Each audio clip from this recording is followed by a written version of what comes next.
doing a little voiceover on this one, just to kind of explain. I gave no context to this lawn. You guys have not seen this lawn. Not that you've seen, I mean, all the lawns that we do, but you definitely haven't seen this one.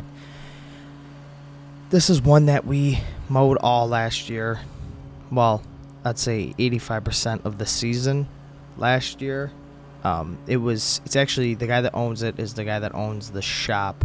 And don't mind me blowing into that little mulch bed right there. This grass I wasn't even cutting really that much. It wasn't that high at all, but he wanted us to go cut it. So no grass clippings really flew in that bed. But so the guy that owns our shop actually owns this property, and he's selling it. Just because he's kind of getting out of the rental space. He said it's just too much of a headache. He had a very, very, very hard time with these clients that owned this last year. Well, rented it from him last year. Not to get into too much personal information, but they just weren't paying whatever, yada, yada, yada.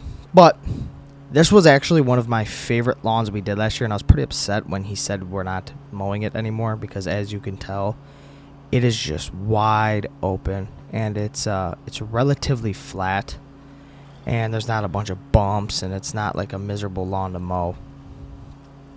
And last year I kept it, at a 3.5, and it's striped up so fucking nice. Now this year, he kind of just hacked it down because he's just been going after work and mowing it and just trying to keep it low, and he's trying to sell it.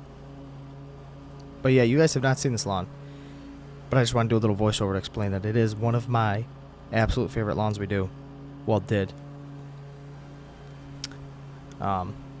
It just sucks that he cut it so low because I couldn't get like super nice, beautiful stripes into it.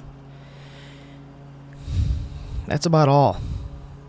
That's all I really wanted to talk about. I thought it was important enough to do a little voiceover on. Anybody that's in kind of the landscape world / lawn mowing world, whether you own your own thing or you just work for somebody, you know how you have some of those lawns that you cannot fucking stand, and then you have some of them that you love. And this was one that I definitely loved, just because, as you can tell, there's nothing in the yard, like I've already said.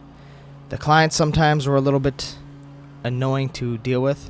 Little funny story, actually. Last year when he had us start mowing there, what he said was, he's like, I have a rental property in this location. He's like, the tenants are pretty fucking brutal. He's like, so you and Riley are some beefier guys. He's like, I'm gonna have you go mow the lawn, but he goes, also, I kind of want you guys to go over there just to keep an eye on some things and let me know if you see anything fucking weird going on, and then report it back to me. So we were kind of like the fucking security of this property, as well as the lawn mowing guys.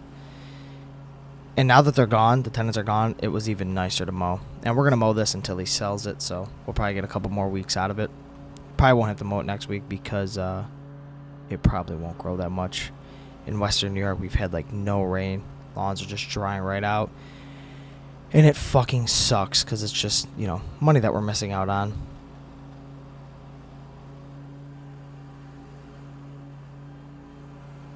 Now, a good amount of our lawns are contractual.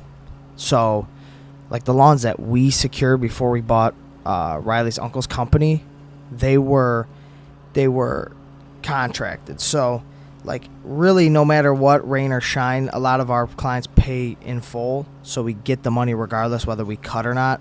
But a lot of Riley's uncle's properties, they're per cut they pay, which is all right. But lawns like or times like this time of year when it's so dry and we've had weeks without rain, but fortunately this weekend we got rain. On Thursday we got a lot of rain.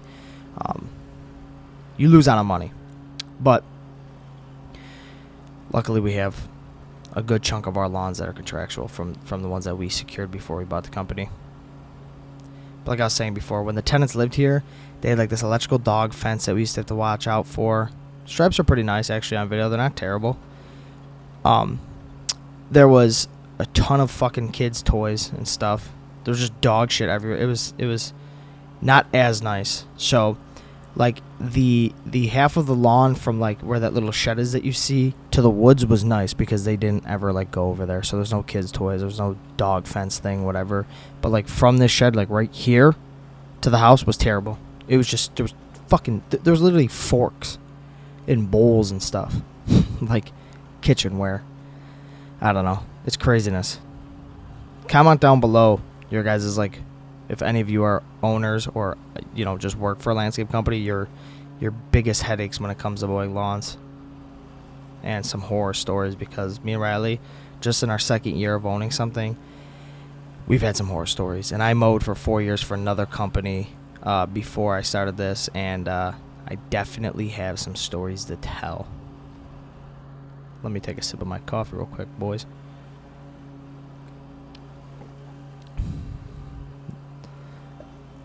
Yeah, the stripes are not, well, can't really see them that great from this side. But I'll pop in a picture of if I have any in my phone of the stripes last year when I was keeping them kind of long. That little fire pit always had nails and shit in it, so we used to always mow it was a lot bigger of a fire pit. He cleaned it out real well, but it was full of nails and shit. It was just brutal. Fucking brutal. So I would stay way far away from that thing. This is a nice lawn also to do leaf cleanup. Because we would just blow it into the woods over there. So super easy. Real easy to clean up. The only thing that was a problem was there were so many sticks all the time. But he did a good job maintaining it. So hopefully we can cut this for a couple more weeks. Get a little bit more money out of it before he sells it. Yeah, see? Cleaned it out nice. I don't care to go right up against it. I would leave literally like 2 more. I would do a circle around the fire that was like 2 mower passes wide. And weed whack the rest because I was not trying to get a flat tire or anything. But I'm just gonna probably let the rest of this clip play out.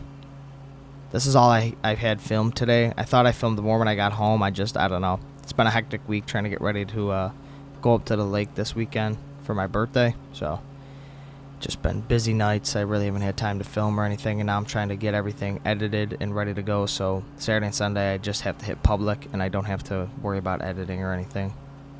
Alright, I will talk to you guys tomorrow. Peace.